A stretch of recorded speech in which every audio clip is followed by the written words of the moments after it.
আবারও উপজেলা নির্বাচনের খবর।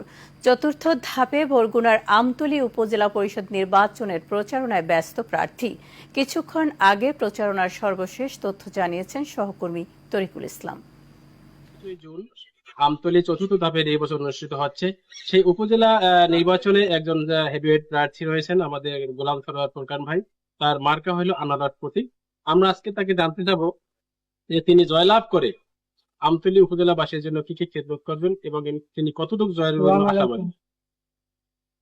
আমরা তো জানতে চাবো যে আপনি একজন হেভিওয়েট প্রার্থী আনারস প্রতীকে, সাবেক একজন উপজেলা চেয়ারম্যান ছিলেন এবং এবার প্রার্থী হয়েছেন। আপনি আসলে কতটুকু আশাবাদী এবং জয়লাভ করে আমতলীবাসীর জন্য কি কি খেদমত করবেন? ধন্যবাদ এশিয়ান টিভি।